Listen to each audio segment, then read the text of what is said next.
Cumprimento Vossa Excelência, ministro Luiz Roberto Barroso, cumprimento o nosso decano, ministro Gilmar Mendes, ministra Carmen Lúcia, eminentes ministros, procurador-geral da República, professor Paulo Gonet. Inicio o presidente agradecendo as palavras de Vossa Excelência, as palavras do eminente ministro Gilmar Mendes, e as recebo não só pessoalmente, mas principalmente recebo-as institucionalmente como ministro do Supremo Tribunal Federal.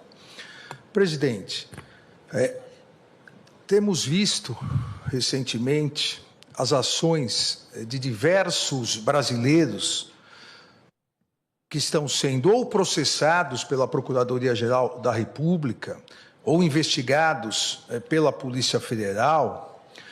Estamos verificando diversas condutas dolosas e conscientes de uma verdadeira organização criminosa que, de forma jamais anteriormente vista em nosso país, age de maneira covarde e traiçoeira, com a finalidade de tentar submeter o funcionamento deste Supremo Tribunal Federal ao crivo de um Estado estrangeiro. Age, repito, de maneira covarde e traiçoeira.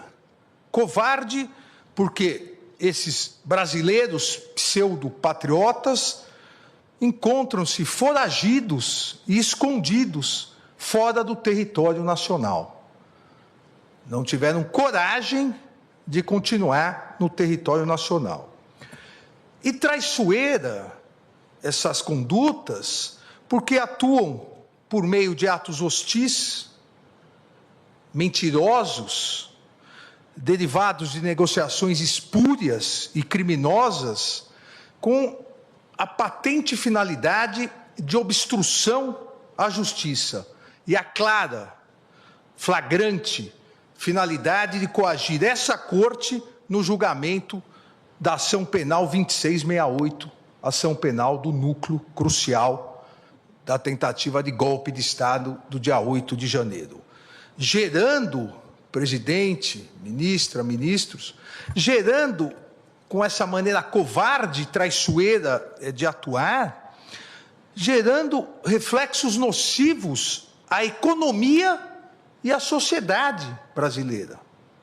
É uma, como disse o ministro Gilmar Mendes, é uma verdadeira traição à pátria, uma traição covarde e traiçoeira. Há fartas provas nas investigações comprovando essas condutas ilícitas. Não só induzimento, instigação e auxílio na tentativa de submeter o funcionamento do Supremo Tribunal Federal ao crivo de um outro Estado, ao Estado estrangeiro, com clara afronta à soberania nacional, mas também fartas provas demonstrando auxílio na negociação espúria, vil, traiçoeira com autoridades estrangeiras para que se pratique atos hostis à economia do Brasil. Porém, presidente, mais do que esses ataques criminosos, o que se observa são condutas ilícitas e imorais de brasileiros, flagrantemente essas condutas impregnadas com a corocre da defesa de escusos interesses pessoais e o sabor amargo da traição à pátria e ao povo brasileiro, com constante atuação e seguidas afirmações, como se glória houvesse nisso, como se glória houvesse na traição, seguidas afirmações, principalmente nas redes sociais, assumindo autoria de verdadeira intermediação com o governo estrangeiro para a imposição de medidas econômicas contra o próprio país, que resultaram em taxação de 50% dos produtos brasileiros importados pelos Estados Unidos da América, tendo como consequência, assim que se iniciar, e na verdade a consequência já se iniciou, um grandioso prejuízo aos nossos empresários e a possibilidade de perda de milhares e milhares de empregos de brasileiros e brasileiras. A insistência dessa organização criminosa na implementação de medidas nocivas ao Brasil, com a implementação e o incentivo à implementação dessas tarifas e agressões espúrias, agressões internacionalmente consideradas espúrias e ilegais contra autoridades públicas brasileiras, tem por finalidade a criação de uma grave crise econômica no Brasil, e que, para desgosto desses brasileiros traidores, não ocorrerá, mas a ideia de gerar uma grave crise econômica no Brasil, para que com isso haja uma pressão política e social contra os poderes judiciário e legislativo, com consequente interferência no andamento das ações penais em andamento, que já se encontram em fase de alegações finais. O modus operandi é o mesmo. O modus operandi golpista é o mesmo. Antes, acampamentos na frente dos quartéis, invasão na Praça dos Três Poderes, para que com isso houvesse, como mais de 500 réus confessaram, houvesse a convocação de GLO e as Forças Armadas, gerando uma comoção nacional, e aí houvesse a possibilidade do golpe. Repito, o modus operandi é o mesmo. Incentivo a taxações ao Brasil, incentivo à crise econômica, que gera crise social, que por sua vez gera crise política, para que novamente haja uma instabilidade social e a possibilidade de um novo ataque golpista. E essa geração de pressão política e social contra os poderes judiciário e legislativo tem claramente a finalidade ilícita de favorecer interesses pessoais. E digo, coação contra o poder legislativo também. Pasmem que um dos brasileiros investigado e foragido, recentemente, nessa semana, dirigiu ameaças diretas aos presidentes da Câmara dos Deputados, o deputado Hugo Mota, e do Senado Federal, o senador Davi Alcolumbre. Ameaças diretas. Ou vocês votam anistia, ou as tarifas vão continuar. Ou vocês votam anistia, ou vocês também terão aplicada a lei da morte financeira. Ameaças aos presidentes das casas congressuais brasileiras sem o menor respeito institucional, sem o menor pudor, sem a menor vergonha, na explícita chantagem para tentar obter uma inconstitucional anistia, ou em relação ao presidente do Senado Federal, o senador Davi Alcolumbre, obter o início de procedimento de impeachment contra ministros desta Suprema Corte, sem existência de qualquer indício de crime de responsabilidade, mas sim por discordarem da legítima atuação deste Supremo Tribunal Federal no exercício de sua competência jurisdicional, concedida diretamente pela Constituição Federal, em uma tentativa patética de tentar afastar seus ministros do cumprimento de sua missão institucional e favorecer réus em ações penais. Ameaça essa aos presidentes das casas, que já foi repudiada por ambos os presidentes anteontem, com as notas da presidência da Câmara e do Senado Federal. Mas também, e principalmente, coação contra o Poder Judiciário, em especial contra o Supremo Tribunal Federal, com a única e exclusiva finalidade de obter um súbito, inexistente inconstitucional arquivamento imediato de ações penais. Ações penais que foram devidamente propostas pela Procuradoria-Geral da República, pelo Procurador-Geral da República, que aqui se encontra, titular constitucional e privativo dessa iniciativa, em virtude da tentativa de golpe de Estado do dia 8 de janeiro de 2023, eu afirmo tentativa de golpe de Estado, porque esse Supremo Tribunal Federal já condenou mais de 700 pessoas por golpe, tentativa de golpe de Estado.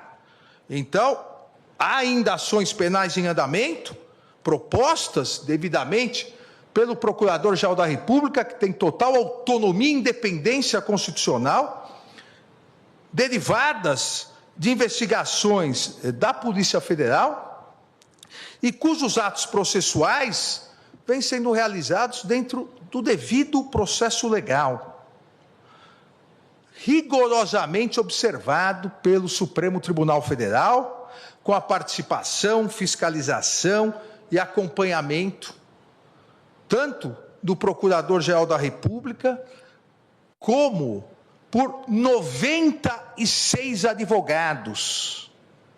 96 advogados estão habilitados nos autos dos 4 núcleos denunciados pelo Procurador-Geral da República, com amplo, total e restrito acesso a todas as provas. Devido ao processo legal, realizado com a oitiva já de 8 testemunhas de acusação e 149 testemunhas de defesa, ministra Carmen. Foram ouvidas 149 testemunhas de defesa em respeito à ampla defesa, em respeito ao contraditório. Foram interrogados os 31 réus desses 4 núcleos, sempre de forma absolutamente pública e transparente, com todos os atos gravados em áudio e vídeo e disponibilizados a toda a imprensa e para toda a sociedade, e ainda todos os interrogatórios transmitidos ao vivo pela TV Justiça e pela mídia em geral. Eu aqui afirmo sem medo de errar, não houve no mundo uma ação penal com tanta transparência e publicidade como essa ação penal. Nenhum país do mundo transmite interrogatórios, oitiva de testemunhas para toda imprensa e sociedade acompanharem. É o Supremo Tribunal Federal atuando dentro da Constituição, dentro dos princípios republicanos e garantindo o devido processo legal. Não é possível pressões, coações, no sentido de querer obter, repito, entre aspas, um espúrio arquivamento imediato dessas ações penais, sob pena de se prejudicar a economia brasileira, o sustento das pessoas, o trabalho dos brasileiros e das brasileiras. Essas coações, essas tentativas de obstrução à justiça, realizadas por esses brasileiros supostamente patriotas, a favor de interesses estrangeiros, tem, eu repito, uma única finalidade.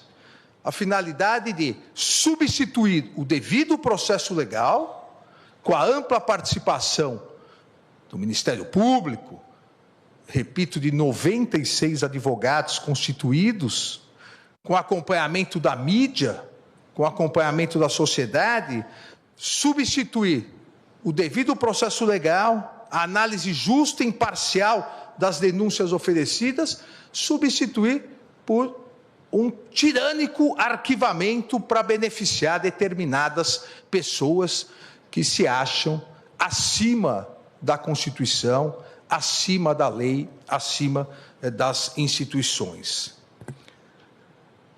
esses réus investigados brasileiros que estão induzindo, instigando e auxiliando a prática dessas condutas nefastas contra a sociedade brasileira, criminosas contra as autoridades públicas, não estão só ameaçando, coagindo autoridades públicas, ministros do Supremo Tribunal Federal, mas também, e fazem isso diariamente nas redes sociais, ameaçando as famílias dos ministros do Supremo Tribunal Federal, do Procurador-Geral da República, em uma atitude costumeiramente afeta a milicianos do submundo do crime, que atacam as autoridades e atacam os familiares das autoridades.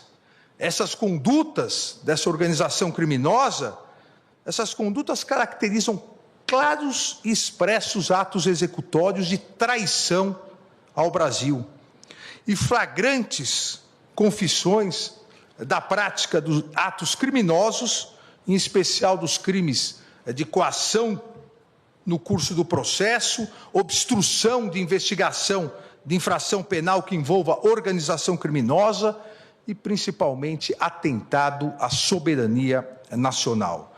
Pois continuam dia após dia, ao verificarem que esta corte, e presidente, faço questão de dizer, não só essa corte,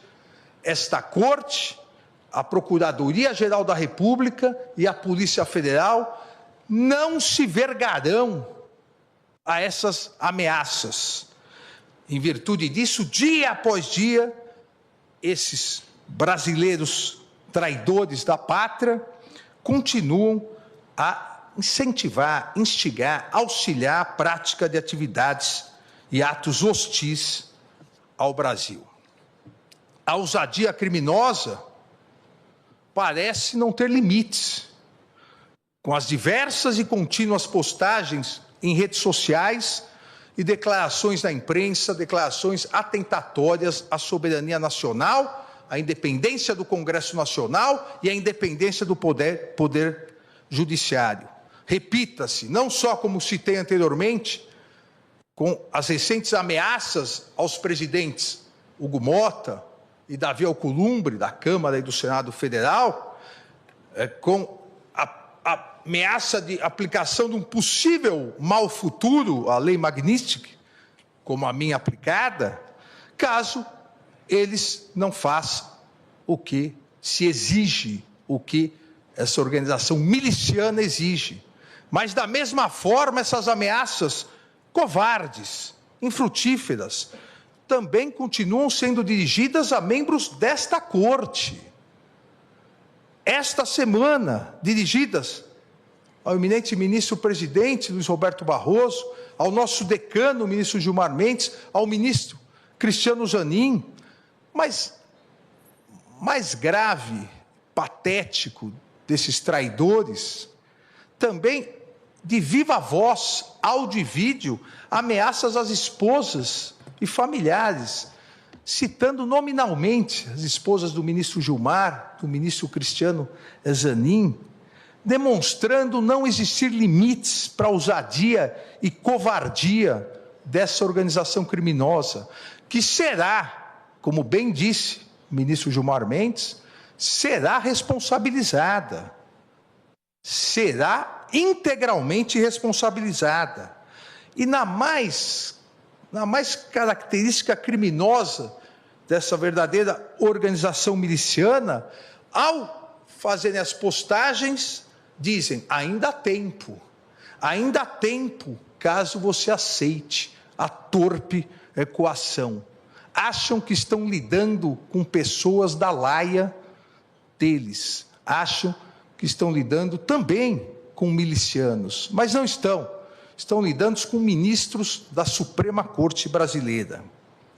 Engana-se essa organização criminosa ao esperar que a permanência e continuidade dessa torpe coação possa, de alguma forma, gerar uma covarde rendição dos poderes constituídos brasileiros.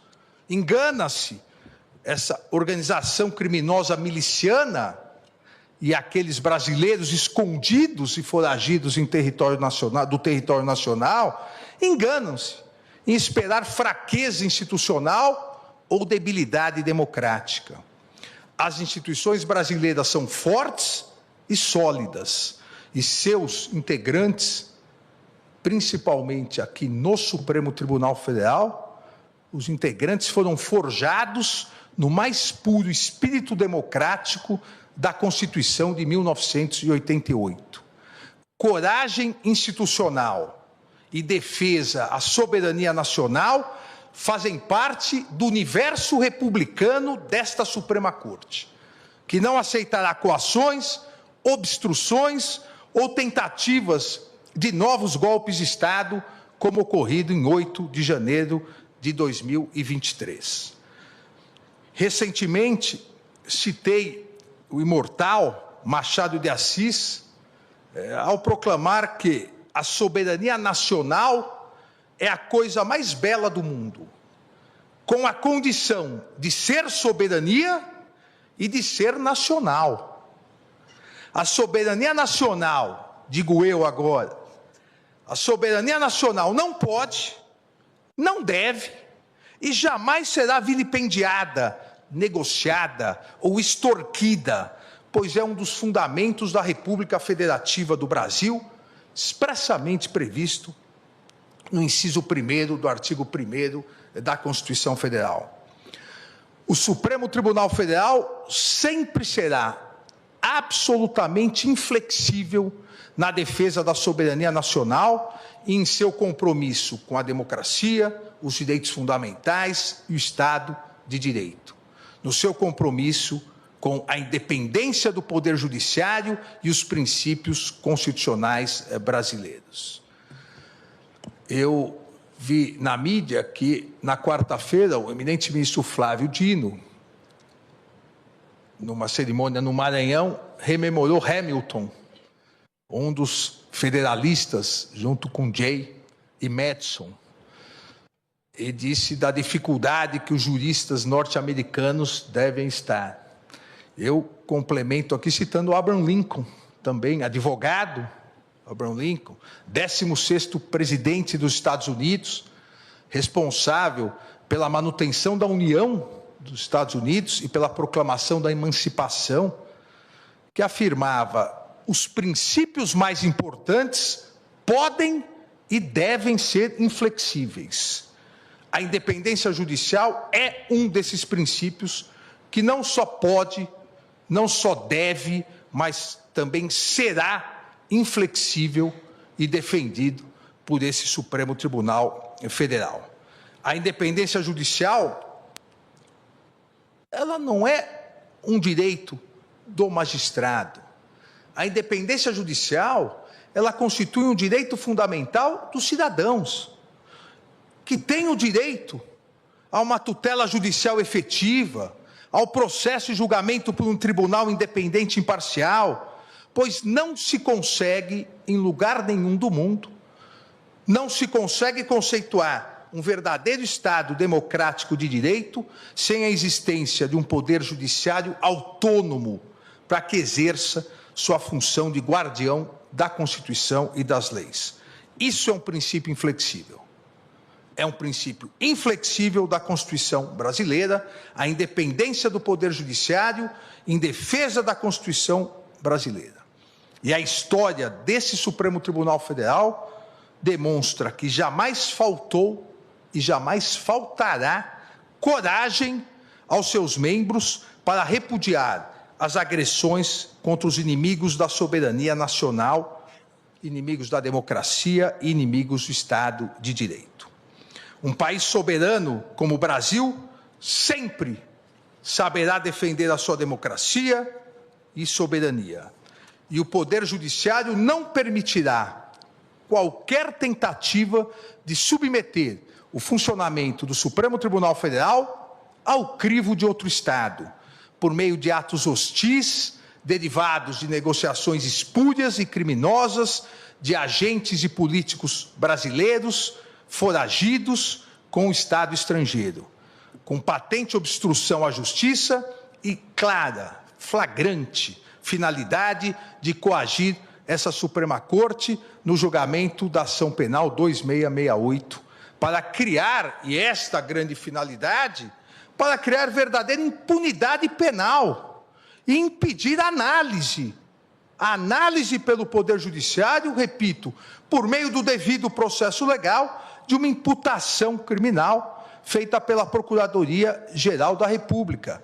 A possibilidade que garante a Constituição de análise da responsabilidade ou não, responsabilidade penal ou não de cada um dos réus, como já feito em 638 ações penais julgadas.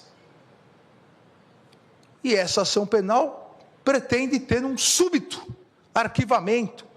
Repito, como já o fizemos em 638 ações penais, julgadas sempre colegiadamente, 370 ações penais julgadas pelo plenário, 268 ações penais julgadas pela primeira turma, onde ainda estão em andamento 204 ações penais, além, como já disse, dos 551 acordos de não persecução penal celebrados entre a Procuradoria-Geral da República e os réus que reconheceram sua responsabilidade penal. As ações prosseguirão. O rito processual do Supremo Tribunal Federal não se adiantará, não se atrasará. O rito processual do Supremo Tribunal Federal irá ignorar as sanções praticadas. Esse relator vai ignorar as sanções que foram aplicadas e continuar trabalhando como vem fazendo, tanto no plenário quanto na primeira turma, sempre de forma colegiada, diferentemente das mentiras, das inverdades, da desinformação, e bem citou o ministro, nosso decano, o ministro Gilmar Mendes, a desinformação das redes sociais. O devido processo legal no Supremo Tribunal Federal é sempre realizado pelo colegiado. E trago um dado aqui que talvez nenhum outro conjunto de ações penais no mundo tenha esse número, ministra Carmen. Durante as investigações e as ações penais relacionadas à tentativa do golpe de Estado de 8 de janeiro de 2023, investigações e ações penais, foram interpostos contra decisões minhas monocráticas 707 recursos. 707 recursos. Todos, absolutamente todos, foram improvidos e os colegiados mantiveram as decisões proferidas. Foram julgados desses 707 recursos, 413 no plenário e 294 pela primeira turma, a demonstrar que o devido processo legal nas ações penais nesse Supremo Tribunal Federal é o resultado do colegiado, é o resultado da vontade do colegiado, seja do plenário, quando sua competência for, seja das turmas, quando a competência lá estiver estabelecida. 707 recursos interpostos. Esta Corte vem e continuará realizando sua missão constitucional, e, em especial, nesse segundo semestre, realizará os julgamentos e as conclusões dos 4 núcleos das importantes ações penais relacionadas à tentativa de golpe de Estado de 8 de janeiro de 2023.